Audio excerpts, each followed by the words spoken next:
शब्बीर ने रायवन में एक ऐसे मजदूर को देखा है जो अपनी साथी वर्कर के इश्क में गिरफ्तार हो गया था। फिर दोनों ने शादी कर ली, लेकिन शादी के बाद एक नया तमाशा शुरू हो गया। आप भी देखिए। फौजिया फैक्ट्री में काम कर रही थी कि इसी दौरान एक फैक्ट्री मुलाजिम अयाज खान उसके पास आया और उसे बुलाकर एक तरफ ले गया।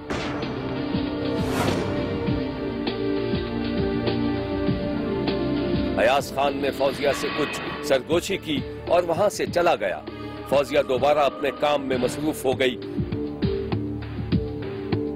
थोड़ी देर में फौजिया की शिफ्ट खत्म हुई तो वो फैक्ट्री से निकलकर घर जाने के लिए स्टॉप पर आ गई। वो किसी सवारी के इंतजार में थी। इसी दौरान सवारियों से भरा हुआ एक रक्षा वहां आ गया। एक खातून मुसाफिर रक्शे से उतरी तो फौजिया को रक्शे में जगह मिल गई। वो रक्शे के पिछले हिस्से में बैठी थी। अभी रक्षा थोड़ी ही दूर गया था कि उसने देखा कि फैक्ट्री मुलाजिम अयाज अपनी मोटरसाइकिल पर रक्शे के पीछे आ रहा था। फौजिया ने मुलाजिम को देखकर अपना चेहरा नकाब से ढांप लिया। अयाज आगे निकल गया तो फौजिया कुछ सोच में पड़ गई। फौजिया को फैक्ट्री में काम करते हुए अभी ज्यादा दिन नहीं गुजरे थे कि उसने महसूस करना शुरू कर दिया कि फैक्ट्री का मुलाजिम अयाज, जो कि वजीरिस्तान का रहने वाला था, उसमें दिलचस्पी ले रहा था। कुछ दिनों बाद फौजिया और अयाज की शिफ्ट तब्दील हो गई। शिफ्ट तब्दील होने के बाद अयाज खान परेशान रहने लगा, क्योंकि एक ही शिफ्ट में काम करने की वजह से वो कभी कभी फौजिया से बातचीत कर लिया करता था। एक दिन फौजिया अपनी शिफ्ट खत्म करके फैक्ट्री से निकल रही थी कि ऐसे में अयाज उसे गेट के बाहर मिल गया।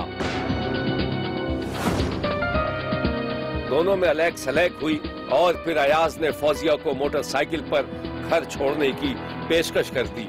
फौजिया भी खामोशी से अयाज को पसंद करने लगी थी। फौजिया ने थोड़ी सी हिचकिचाहट के बाद पेशकश कबूल कर ली और अयाज के साथ मोटरसाइकिल पर बैठ गई।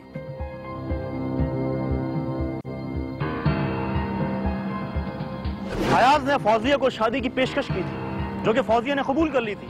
फिर कुछ दिनों के बाद दोनों ने आपस में पसंद की शादी कर ली और अयाज ने रायवन के एक छोटे से इलाके में 2 कमरों का किराए का मकान लेकर फौजिया को उसमें रख दिया। शादी के बाद अयाज ने फौजिया से मुलाजमत छुड़वा दी, लेकिन वो अपनी बीवी का ख्याल रखता था। अयाज शाम को घर लौट कर आता तो फौजिया उसकी खिदमत करती और उसकी जरूरतों का ख्याल रखती थी। शादी के कुछ अरसे बाद फौजिया ने महसूस किया था जैसे अयाज उससे कोई बात कहना चाहता था, लेकिन कह नहीं पा रहा था। ये लें भाई, अब आप जल्दी से नहा लो, मैं खाना गर्म कर देती हूँ, ठीक है? हेलो, कहाँ खो गए?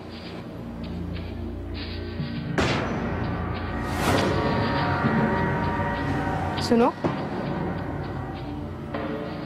कुछ कहना चाहते हो? अरे नहीं, अरे बस हम तुमसे प्यार करता है, तुम हमारी बीवी है, बस। कहीं कोई दूसरी लड़की तो पसंद नहीं आ गई जिसकी वजह से इतनी खुशामद की जा रही है? अरे नहीं, ऐसा कोई बात नहीं है, हम तो पागल थोड़ी हो गया। अयाज खान पहले से शादीशुदा था और 3 बच्चों का बाप था, लेकिन ये बात उसने फौजिया से छुपा कर रखी थी। जब अयाज खान की पहली बीवी को अयाज खान की दूसरी शादी के बारे में मालूम हुआ तो वो बच्चों को लेकर रायवन पहुंच गई। बस यही वो दिन था जब अयाज खान और फौजिया की जिंदगी में जहर खुल गया था। एक दिन फौजिया घर में अकेली थी कि दरवाजे पर अयाज खान की बीवी ने 3 बच्चों समेत दस्तक दे दी। अयाज खान की पहली बीवी इंतहाई गुस्से के आलम में थी। जैसे ही फौजिया ने दरवाजा खोला, अयाज खान की पहली बीवी दंदनाती हुई घर में दाखिल हो गई और एक कमरे में खुद को बच्चों समेत बंद कर लिया। फौजिया हैरान होकर दरवाजा पीटने लगी।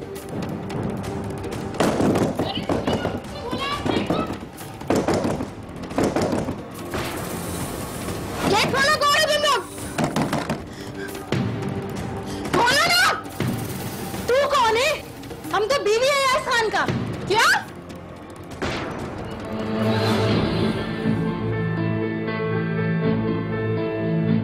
बीवी? ओ मेरे खुदा!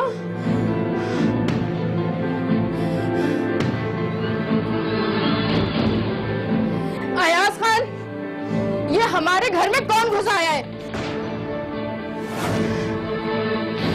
तुम जल्दी से घर आ वरना मैं खुद को जान से मार लूंगी। फौजिया ने इंतहाई झुंझलाहट के आलम में फोन बंद कर दिया और सिसक सिसक कर रोने लगी। उसे पहले ही शक था, लेकिन आज यकीन हो गया था कि उसके शौहर ने उससे झूठ बोला था। फौजिया ने घर वालों की मर्जी के बगैर शादी की थी, इसलिए अब वो अयाज को छोड़ भी नहीं सकती थी।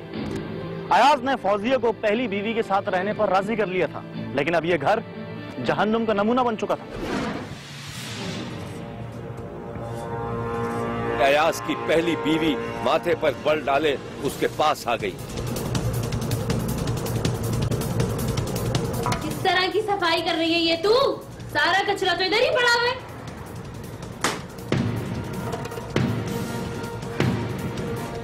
अपने काम से काम रखो, मेरे कामों में कीड़े मत निकालना, समझी तुम? हाय हाय हाय, बहुत जबान चलने लगी है तेरी। पहले मेरे मियाँ को बरखलाया, अब मेरे घर पे कब्जा करना चाहती है तू? जबान संभाल के बात करो, जाहिल औरत। क्या? मैं जाहिल? तू जाहिल? पहली बीवी ने फौजिया के बाल पकड़कर उसकी पिटाई लगाना शुरू कर दी। इसी दौरान अयाज खान भी घर आ गया। अरे क्या कर रही तुम? देख लिया तुमने इसको। अब या तो ये इस घर में रहेगी या फिर मैं। निकालो इसको इस घर से। अबे जा, ये मुझे क्या निकालेगा? तुम अगर चुप नहीं हुई ना, मैं तुम्हारा गला दबा दूंगा।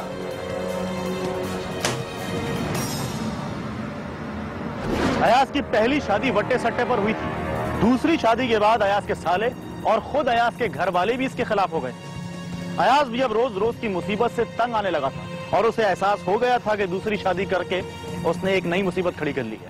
अयाज की पहली बीवी लड़ झगड़ कर दोबारा वजीरिस्तान चली गई थी और फौजिया अपने छोटे से बच्चे के साथ घर में अकेली थी। एक दिन अयाज खान नाइट शिफ्ट करके घर पहुंचा तो दरवाजा बंद था। वो काफी देर तक दरवाजे पर दस्तक देता रहा और दरवाजा न खुलने पर उसने धक्का देकर दरवाजा खोला और जब वो कमरे में पहुंचा तो फौजिया लेटी हुई थी। उसने फौजिया को जगाने की कोशिश की, लेकिन फौजिया टस से मस न हुई। दूसरे ही लम्हे अयाज खान ने शोर मचा दिया। महल्ले की औरतें जमा हो गईं। महल्ले की औरतों ने अयाज खान को बताया कि फौजिया अब इस दुनिया में नहीं रही, उसकी मौत वाक़ई हो चुकी थी। पुलिस ने जब अयाज खान से तफ्तीश की तो उसने बताया कि फौजिया को उसके भाई ने गला दबाकर कत्ल किया था। अयाज खान से जब शब्बीर ने हवालात में बात की तब भी वो कत्ल का इल्जाम अपने भाई के सर पर ही डाल रहा था। इस बीवी से बेटी है जो एरिया नाम है, उसको भी 4 साल उम्र है। ये बच्चे रो रही थी। मैंने उससे पूछा कि क्यों है, उसने मुझे बताया कि अबू चचू रात को आया हुआ था, तुम्हारे जाने के बाद चचू फरमान आया था। उसने आमी को साथ लड़ाई की। अभी पता नहीं आमी को क्या हुआ है, आमी उठती नहीं है। हमने उसको 2-3 दफ़ा जगाया कि काका रोंद है और वो नहीं जागती। तो मैंने 2 दफ़ा फीटर भरा हुआ है और काके को भराता हूँ। अब दूध भी ख़त्म हो गया है और अम्मी अभी तक नहीं उठ रही। जनाब मैंने जब कंबल उठाया और रजाई तो मैंने अपनी बीवी देख लिया तो सर वो मरी हुई थी। मैंने उसी टाइम पे हुई माई को आवाज़ लगा दिया। माई बिलो नाम है उसको, मेरा हमसाई है और बालाजी का बीवी है। मैंने उसको आवाज़ लगा दिया। जब वो आ गया उसने चेक किया, उसने बोला कि खान बेटा ये तो मर चुकी है। तो उसको बाद जनाब मैंने शोर मचाया, हमसाई आ गई है। तो उधर मायू ने 3-4 मायू ने बोला कि हाँ खान बेटा तुम्हारे जाने के बाद तुम्हारा भाई आया हुआ था, हमें देखा है। तो मैं भी सर जाते वक्त मुझे भी शक पड़ा, अंधेरे में मुझे भी शक आ गया कि ये मेरा भाई है, लेकिन मुझे कन्फर्म नहीं हो गया कि ये भाई है। जब उन्होंने मुझे ये बात किया कि तुम्हारा भाई आया हुआ तो मुझे जहन में आ गया कि वो आया हुआ था सर। आपने जो कत्ल करके क्या आपने उसको जाते हुए देखा है? नहीं सर, आते वक्त मैं जा रहा था ना, शक पड़ा अंधेरे में, लेकिन कंप्लीट नहीं कर रहा था। जब वो मायू ने बोल दिया मुझे पता चला क्या हुआ कि ये आया हुआ था। फौजिया के कत्ल का मुअम्मा उस वक्त आसानी से हल हो गया जब फौजिया की पोस्टमार्टम रिपोर्ट सामने आई।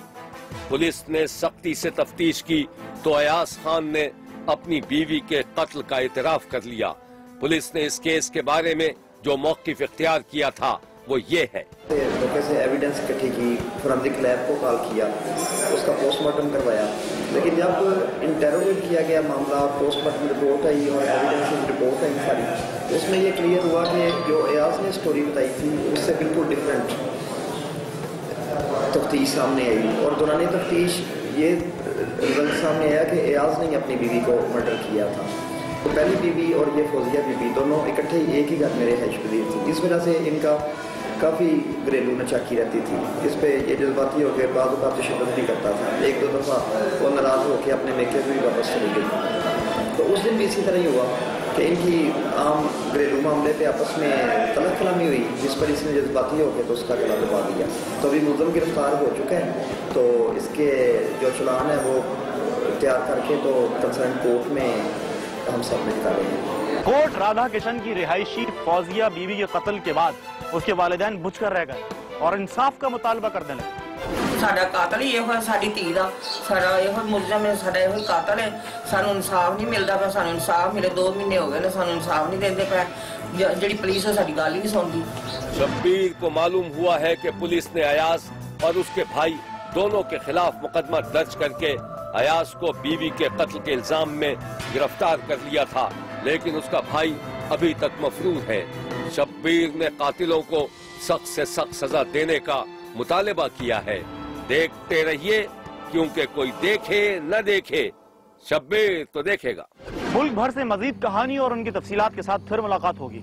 देखना ना भूलिएगा, क्योंकि कोई देखे ना देखे, शब्बीर तो देखेगा।